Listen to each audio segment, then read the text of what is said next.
How do you know if a road is suitable for your motorhome? How do you know when you're planning a route and you want to go, say, up into the mountains and you've got these wiggly, winding roads that you're looking at on your map? How do you know if you can actually get your motorhome or your camper van, but particularly your 6.5, 7, even 8-meter motorhome up these roads?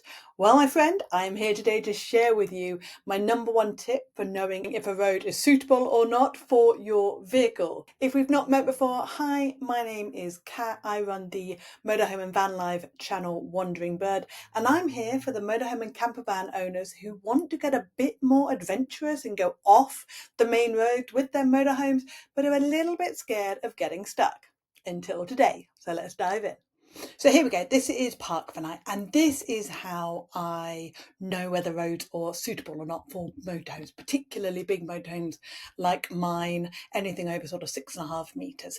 So I'm going to be leaving the first Wandering Motorhome Club Germany trip in or near Neuschwanstein, and I want to head down across the border into Austria, possibly even into the Dolomites and the Tyrol region. I'm not entirely sure yet, but I definitely want to do some of these smaller roads as much as I can rather than these big main motorways.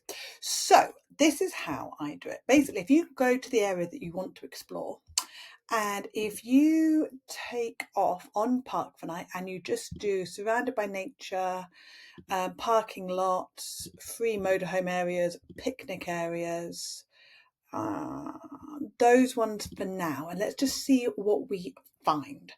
And then what we're going to do is, obviously, if they've got a paid motorhome area, you know that that road is suitable. You look at the pictures, look at the vehicles that are in the pictures. I mean, a motorhome can obviously easily get there. Wow, look at the view on that one there.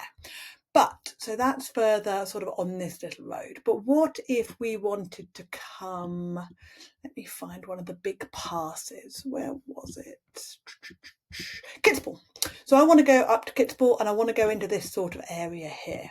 So I don't know. I mean, obviously these yellow roads are fairly good, but you know, what if I wanted to come up here? So click on that.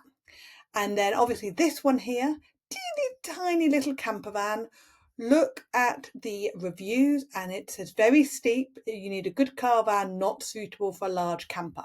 So I know that I'm not going to be planning a trip up to this little bit here. But if I stay on this sort of main road around Kitzbühel, let's look for one that's got a better photo. There we go. That's a big motorhome, much bigger than mine. So if they can get there, I can get there. And this is literally what I do when I'm trying to assess which parts of the road or which roads I can go down. I look to see what the parking stops are like, and then I look to see if they might be suitable for motorhomes. So this one here has got 2 vans in it, but it is quite tarmac. It doesn't mean motorhomes can't get there. That's just the first picture. So what I would do then is translate it: steeply sloping parking lot, some cars passing at midnight, and doesn't say anything about large campers. Steep and narrow climb, more for vans. And that's the kind of information I'm looking for. So I know that that one isn't for me. Now, when I find ones, let's move down a little bit. In fact, let's go back into the Dolomites because I love the Dolomites. Yeah, all of these passes here are amazing. So let's have a look at this one here. There we go. This is a really good example. Now this here, that is a proper wiggly road. Like, you would be really not sure if a motorhome could get up there. And then you get a little bit further up and it gets even worse. And you're like, I don't know if that road is suitable or not for a motorhome. But you've clicked on this first one here and you can very clearly see that there are a couple, that's the world's noisiest car outside, that there are a couple of motorhomes here.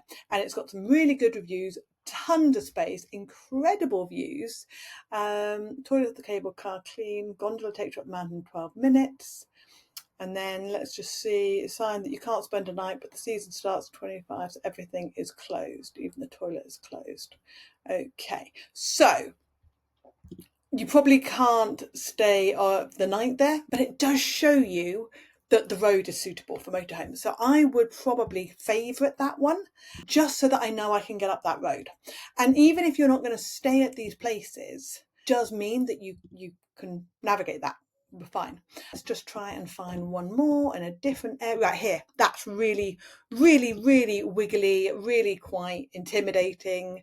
You'd be like, I don't know if I can get up there. So let's just have a look at the pictures. Doesn't show any vehicles. That's really unhelpful. There we go.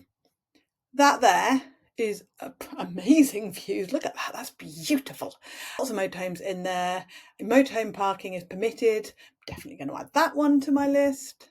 I hope you found that useful. If you did, a thumbs up is always really appreciated. And if you want to see more videos about tips for motorhoming and van life, by all means click subscribe. If you are going to Europe soon, you will find this video really helpful. And don't forget to download your free Europe touring checklist. The details of that will be in the show notes. See you on the next video. Take care. Bye.